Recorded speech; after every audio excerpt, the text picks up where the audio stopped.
আপনারা দেখছেন হলদিবাড়ি টাইমস। খড়ের কাদায় আগুন, ঘটনাস্থলে দমকলের একটি ইঞ্জিন। বৃহস্পতিবার বিকেল 3:10 নাগাদ হলদিবাড়ি ব্লকের ছোট হলদিবাড়ি এলাকার ঘটনা। জানা যায় ওই এলাকায় বরুণ রায় ওরফে 32 রায়ের বাড়ির খড়ের গাদায় আগুন লাগার ঘটনা ঘটে। এদিন পরিবারের লোকজনের বিষয়টি নজরে আসায় তারা চিৎকার চেঁচামেচি শুরু করে দেয়।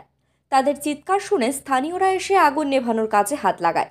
এরপর খবর দেওয়া হয় হলদিবাড়ির দমকল বিভাগে ও হলদিবাড়ি থানায়। খবর পেয়ে ঘটনাস্থলে ছুটে আসে দমকলের একটি ইঞ্জিন ও হলদিবাড়ি থানার পুলিশ। দমকল বিভাগের কর্মী ও স্থানীয়দের সহযোগিতায় আগুন নিভিয়ে ফেলে।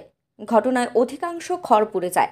তবে কি করে আগুন লাগার ঘটনা ঘটেছে কেউ কিছু বলতে পারেনি। অল্পের জন্য রক্ষা পায় ওই পরিবারের ঘরসহ পার্শ্ববর্তী বাড়িগুলি।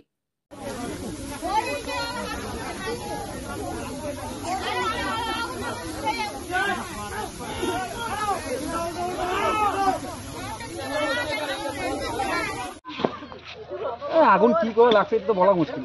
মানে কিসে আগুন লেগেছে? আগুন তো এই পলে বুনিতে লাগছে আগুন। কি নাম বাড়ি মালিকের? বরুণ রায়। বরুণ রায়। আর 32 রায় কে হয়? ওই তো ওই বরুণ আর 32, ঠিক আছে, দুইটাই একই নাম।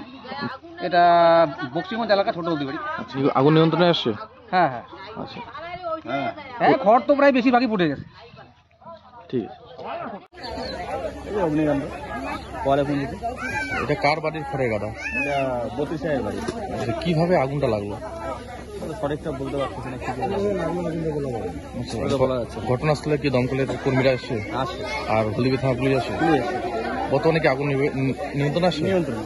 আচ্ছা, ক্ষয়ক্ষতি কি হয়েছে? ক্ষয়ক্ষতি বলতে পোয়ালে পুঁজিটাই হয়েছে। অধিকাংশ কি খড়ি পুড়ে গেছে? হ্যাঁ, অধিকাংশ খড়ি পুড়ে গেছে। ঠিক আছে। কি না আপনার?